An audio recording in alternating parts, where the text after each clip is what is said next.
everyone. Anne O'Connell with OC Publishing here, and welcome to the Author Journey. We are the Author Journey every Tuesday at 4 p.m. Atlantic time. And this week, very excited, our guest today is coming to us from Iqaluit, Nunavut. Very exciting. He's originally a Blue Noser, which is somebody from Nova Scotia, but he is now living in Nunavut, and he's joining us to talk about his books, tell you a little bit about James Seamone. He lives in the Canadian Arctic, as I said, and is a lifelong lover of all things horror. In an effort to share that love of horror with a new generation, he has written The Homemade Halloween Costume Dilemma. Look at that gorgeous cover. We'll delve into that a little bit more. It's an adorable children's book for Halloween lovers of all ages. I am a Halloween lover, admittedly. He's also the author of The Belize Experience, and I want to thank him for sending me these books to have a look at before our interview. And he is also a writer of short stories that are published in various anthologies, and is currently working on a sequel to his children's book and a couple of other projects. So here to tell us a little bit more about those projects that he's working on is James Seamone. Hi, James. Hi. Welcome to the Author Journey. Thanks so much for joining me. Oh, thanks for having me. It's my pleasure. And you know what? I was very excited to get that package in the mail. I love getting real mail, and was really happy to receive your books and prepared to chat with you today. So, as I said, you're from Nova Scotia, right? The South Shore. So sure, born in Liverpool. Mm-hmm. That's where my heart And is. oh, well, it's hard, when you move away, and I lived away. I lived away, well, very far away for 25 years, but your heart is always here, isn't Yes, for sure. it? I mean, I this was had my friends that home, you, but I missed it there.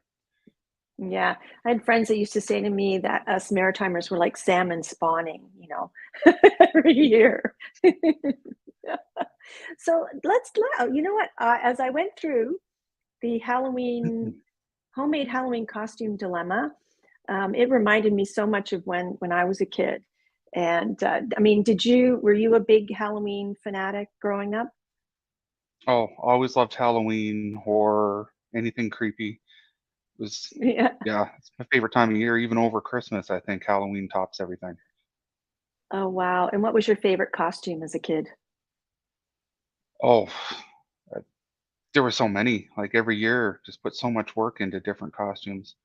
I think junior high, or middle school. I went as a headless horseman, had big old foam things, and yeah, it was great. Ichabod Crane, right? Pretty much, yes. Do they have Just any these- cosplay up in Nunavut? we have people that do that, but most of the Yeah. conventions are in Ottawa, so we have people Right, fly down right. there just to visit. Well, I'll And never we do forget have when I was, creators. yeah, when I was a kid, one of my very favorite Halloween costume, fortunately, is my favorite because I wore it 3 or 4 years in a row, was a leopard. I wore my special leopard shirt that my big sister made for me. She sewed it herself, and it was like a head to toe leopard outfit, and it was too much fun. But I want to. Do you have a favorite costume in this book? Oh, well, pretty much is a list of my favorite costumes, but I think I have to go with Chupacabra as my favorite. Well, absolutely. That one jumped out at me as well. And, not only so this little chupacabra, isn't he absolutely adorable? But what I loved about this book was the detail. So as you proceed through the book, there's all these little handwritten notes on the side. So how did that all come together? Well, in collaboration with the illustrator Ian, uh, Hmm. talented artist by the way, he just originally had like lines pointing to it, like this is made from this is made from that. Hmm. And one of the sketches I got had just some notes written on the side, and I was like, I love that. We should do that because the kids are making their own shopping lists, their own item lists for what they need. Hmm. And fun fact, Madison, my youngest daughter, actually handwritten the notes for her pages. Oh, Uh, that's so so cool. that's So that's actually actually her writing. So you can see what I love about this as well is it's almost like a recipe book for Halloween costumes. Yeah, that was the intention once we got to that stage. And so, It's and quite an also each evolutionary page, process. yeah, and each page builds on the last one.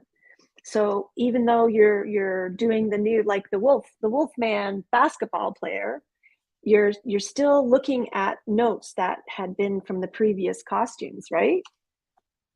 Well, we figured like a workbench for kids, it would just get cluttered and cluttered until finally it just takes over everything. So have are these costumes ones that your girls have actually done over the years? No, it's just a list of favorites of me and Ian. Just Imagination yeah, gone wild. pretty much. He's highly creative, very talented, and it was a pleasure to work with him. It's awesome. And so I understand you also have book two in development. We are in development on a chapter book based around Christmas and Mhm, expanded the kid gang, the craft gang as we call them. Not quite sure where we are in development for that. mhm, It's been a process.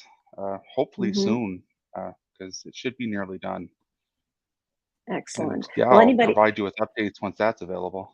oh, please, yes. And you know what? People, anybody who's watching, who is a children's author in particular, understands just what goes into, developing illustrations for a children's story. And it's an exciting and creative process, but it's also, kind of fraught with lots of kind of, you know, difficulties. But it's also interesting, to compare the traditional path to the self-publishing path, because this kind of a project would have been hard for you to do with a traditional publisher. What do you think? I mean, do you think that's a fair assessment?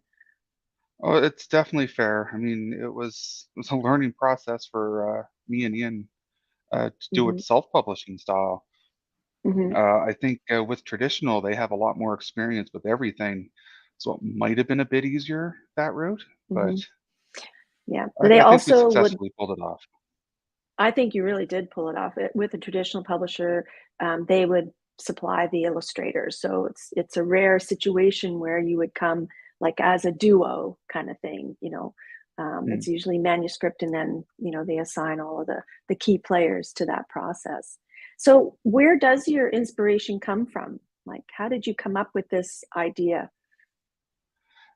Again, it was a evolutionary thing because Hmm. originally I reached out to Ian to illustrate an ABC book for me. Like A is for Ooh, Alien, or B is for Boogeyman. But that's been done, I love and it. Uh-huh. with our back and forth and just bouncing ideas off each other, it just kind of evolved into the kids are making costumes. Hmm. And yeah, and the big thing is we didn't want to get sued by doing, you know, J is for Jason and something like that. So we Mm, ended up changing the names and trying to hmm. be all, make it part of our story. How the kids didn't want to get sued for making these Halloween costumes off of copyrighted material. Yeah. So Jason being from the Halloween Friday the series, 13th, right? yes. Oh, Friday the 13th, right. So Mm, admittedly, I'm not a horror buff. I've it's seen the okay. odd horror movies, but I have nightmares, terrible nightmares. So it's one of those things. Oh, Lana just popped in. She says, "Hi, James." Hi, Lana. And Cindy Tingley is Hi, watching Lana. as well. Thanks for joining us, guys. Don't forget, if you have any questions for James about his writing, feel free to pop them in there. Thanks for joining us, guys.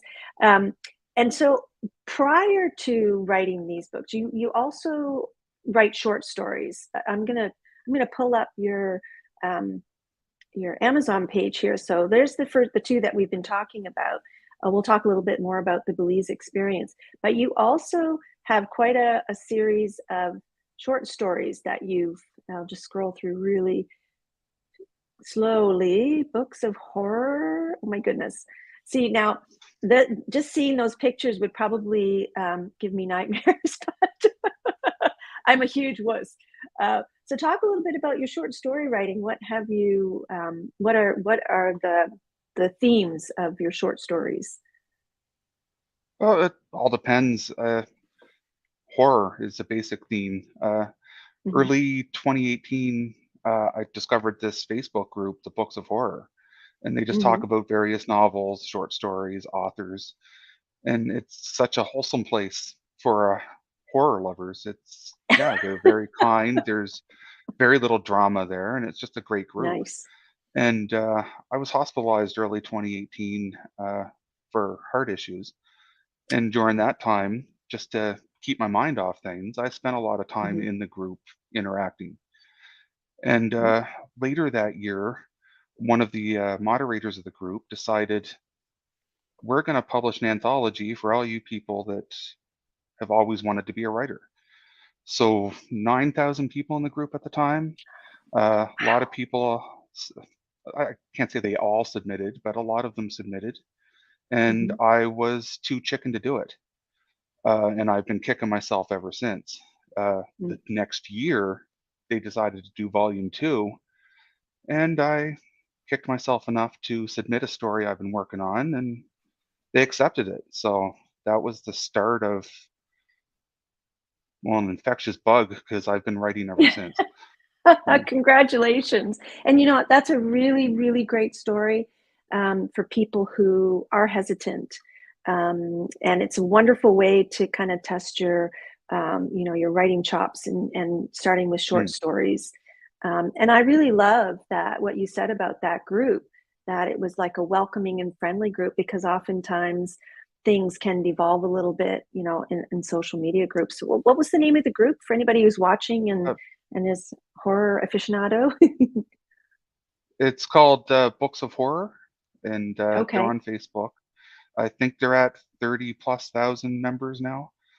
And Wow. yeah, great moderators, great community, uh, Awesome. very little drama. So it's a great, one of my best favorite Facebook groups I've ever been on. Oh, that's wonderful. And I'm glad that they went and did a second anthology. So, how many stories were in the book, the anthology? Uh, there was, I think it was 50 in volume two. I believe it was Wow. 50 in volume one too, or somewhere Wow. close to there. That's Yeah, incredible. they've, And you were chosen. So Mark Jupe has also joined us. Hi, Mark. Nice to see you. And he says, sorry about the heart issues. He can relate. So I hope that you're on the road to recovery. well, that was 5 years ago, so I've survived Okay. it and hopefully have Oh, many good. more ahead of me. Well, yeah, we'll pray. So, interestingly, let's talk a little bit about the Belize experience because I'm wondering, without, I'm not, no spoiler alerts here, but I'm wondering if there's a scene about grabbing of hearts and ripping them out of chests. Yes, yes, Ha- definitely. Talk a little bit about that. I mean, was it sort of a personal experience that sort of this is kind of how it felt, having heart issues or No, it was just, well, that scene in particular was more Mhm. a little bit of filler, just a little bit of hopefully enough to scare somebody. And my supervisor is still mad at me for writing that scene because I was she going was to the ask one you in the that. book. Yeah, I don't think she's read past that chapter, to tell you the truth. So It would be hard to read past that chapter, yeah. So you do say right on the cover, "Loosely based on true events." And also, I wanna tell you very that, loosely, yes. as I said, I'm not a horror reader. I appreciate well-written, horror stories, um, but I love Belize, and it's sort of on my bucket list to go back someday. So I was I was really kinda scared to read it. So talk a little bit about the storyline, and it kind of revolves around, your personal, workplace and all that kind of thing, but like you say, very loosely. So just give us a little synopsis of the storyline. Well, three of my coworkers, they're on the cover of the book. Uh, Matt, Ryan, Usama. They decided to take a trip to Belize just to get away from the cold and a break from it all. Mhm. And Ryan would keep sending back pictures or little video clips of his trip. And there was nobody, absolutely nobody in the pictures. It's creepy. we all commented on it. Like, he didn't want to get random stranger in his videos because he thought that was weird. But we're just like, is there anybody else there? And of course, my imagination went nuts and just made up all these stupid little scenarios, and it just developed into, you know, almost a 200-page book. And The so, biggest, I mean, I think the biggest regret was them giving me permission to do it because then I could just do what I wanted with it. well, and you touch on something really important, and that is the fact that you had permission from these folks to actually use the real names, to Hmm. to build a fictionalized story. And I give you a lot of credit for that. And so, did you have input from them as you were writing, or did you just say, "Okay, here it is. What do you think?" Well, I had a little bit of input before I started, Hmm. but mostly it was, "Here you go. Hope you like it. Don't hate me." Hmm. The characters are loosely based on them. There's some truth to their personalities, but there's a lot of just made up. The places And they the went, real yeah. places, but Mhm. yeah, a lot of the events that happened while there, not so much. Mhm. So do people, like, in the office now stand around the water cooler saying, "Ooh, which part of this is real and which part is made up?" And, "Well, Usama doesn't seem There like was he a bit does of this, but that, maybe he yes. does it at home." There was a bit of that. Mhm. Usama is bad for, "I'll show you whatever we're talking about," and Yeah. just wandering off, so I incorporated that into his character just as a annoying little quirk, 'cause well, it is his annoying little quirk. Yeah. So that was your first sort of full length, book, and so did that what feels better for you? Like, still with the short stories, or, do you really like the longer process? Like, how does your I future like the writing? feeling of holding the book in my hand, like, that Mhm, was like, I wrote the whole thing, it was great. But short stories I find are easier 'cause, you've mhm, got a word limit, got a start, you got an ending, and you don't end up, struggling to fix large plot holes or things like that. mhm. And what does your writing process look like? I know, so you're also working full time. Like, do you protect a particular time of day? Like, do you have a spot that you have to write If I in? have What does it look like?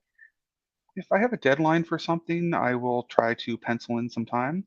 Uh, Mhm, Usually weekends are when I get most of my writing done. But, no, it just if I have a deadline or if I have an idea, I'll sit down and do it. If life mhm, gets in the way and I have a lot of things going on, then I probably don't sit down and do it as much as I should. Uh, mhm, I hear you should set a certain timeline every day, certain word count or something, but I mhm, don't. I'm a pantser. I sit down when I can or when the inspiration hits me and just go with it. mhm. And yeah, you say you're a pantser, and that's some people can, schedule a time and protect it, and sit down, put their butt in the seat, and even if they write gibberish, they're going to do it.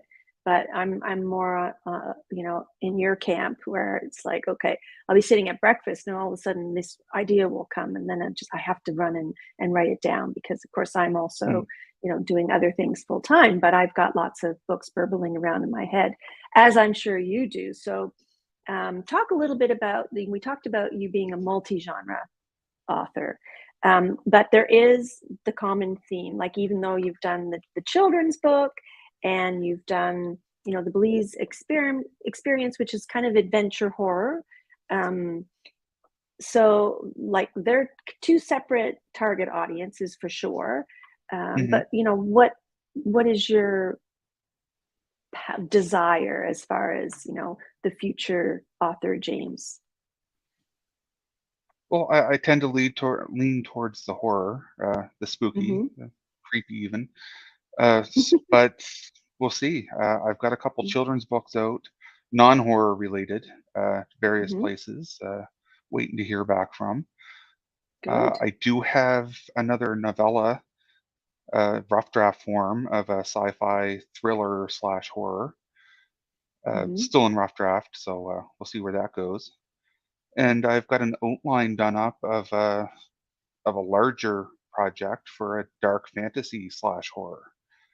So I'm again all over the place, but it seems to be spooky slash horror elements through all of it. hmm And so, I always find that sort of sci-fi fantasy sort of lends itself quite nicely to the horror genre.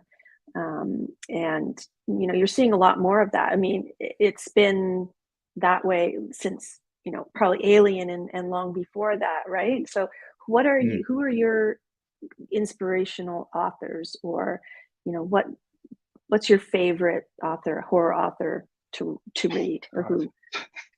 there's no easy answer to that question because there's so many.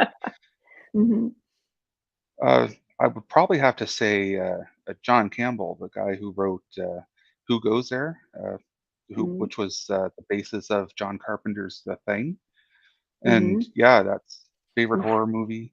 Got to be my favorite short story slash novella. So hmm yeah, I would have to say him. Okay. And as I said, like I loved Stephen King's book on writing, and I've certainly Mhm. read a few of his sort of less creepy, as you say, books. Like I don't like the demon type stuff because that just makes my hair stand Right. up, kind of thing. But so chances are you're going to kind of keep writing in that ilk, because those are the ideas that come to you. Have you seen any pattern of when these ideas strike you, or certain places that you might No, be? No? just like I say, Ryan's pictures kind of like, hey, that's creepy. What if this is happening? And just Yeah, comes out of nowhere. It's not, no process or sudden, yeah, hey, what if this? It just inspiration strikes out of nowhere.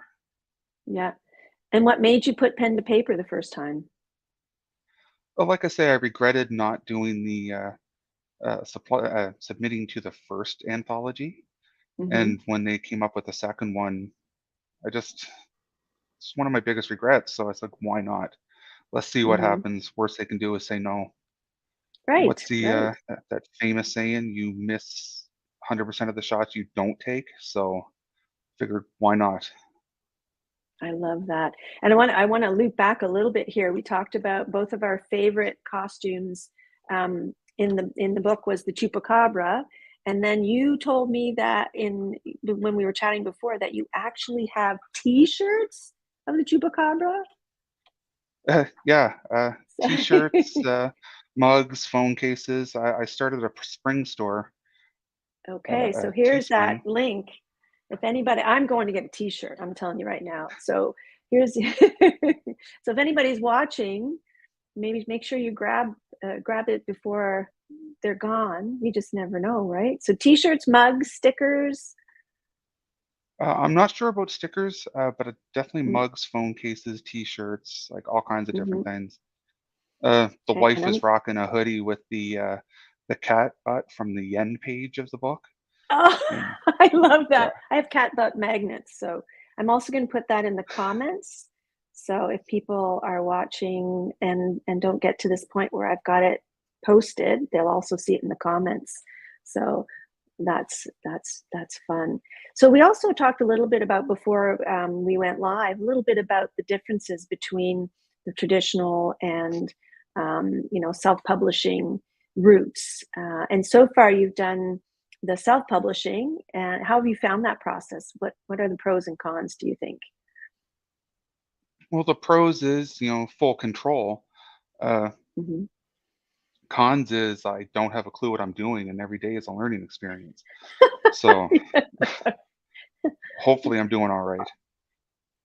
You know what? It's a very steep learning curve, James. And I started OC Publishing 7 years ago, and I always say that the learning curve kind of loops like this. So there's no real getting on top of it. So there's always things that change. But you also said that you have a couple of manuscripts out to traditional publishers. So cross our fingers Hmm. and pray for that. But Got a couple short do you have any stories out, a advice? couple children's books. Oh, excellent. So, what advice would you give folks who are kind of just testing out the waters? And Uh, don't be scared. Uh, if it's something you want to do and you believe in it, do it, Hmm. because you're only going to have regrets if you don't. That's right. And so, what kind of feedback have you gotten from your books? Uh, Locally, and the homemade Halloween costume dilemma has been very well received. Mm-hmm. Kids come up to me in the line at the post office going, "You wrote this. I love this part." And Oh, yeah, we had a couple kids in town that did their own cardboard creations for Halloween, and it was glorious. I well, love that's what hearing I love. how people love it. And what I love about this is there's also um, the step by step, and you give lists. It's almost like like you said, a shopping list. So you could conceivably take this book, look at all of the items that go into the costume, and create. It might look a little bit different, but that's the whole creativity side of things, right?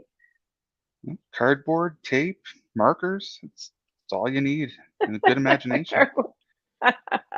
And imagination, and I think Mhm. that you've hit the nail right on the head.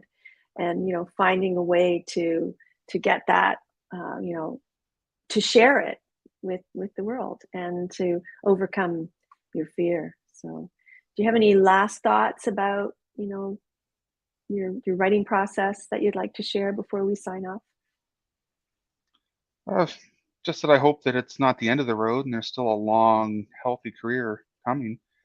And I definitely like to thank you for this. Never thought I'd see me being interviewed online anywhere. Well, hopefully first of many, because I would love to have you come back as the next books come to fruition, and I know they will because now you've got a taste for it, and It's as addictive. those of yeah, I think so, and those that are watching also kind of get that, and if you're watching and you're a new author, just take the bull by the horns and get your work out there, because it's a wonderful thing when you can share your creativity and have kids walk up to you in the post office and say, "Hey, you're great." I think that's pretty special. It is. It's a great feeling. It is. Well, congratulations on your book. So we've got the homemade Halloween costume dilemma, lots of fun, and the Belize experience are his two standalone books, and as I said, short story anthologies. And James, thank you so much for joining us, and we'll definitely have you back again on the author journey. And stay My warm up pleasure, there in Nunavut. for sure. Thanks. Bye. Okay, bye bye. And thank you all for joining us on today's author journey while we spoke with James Seamone, who is a horror author, writes kids' books and short stories.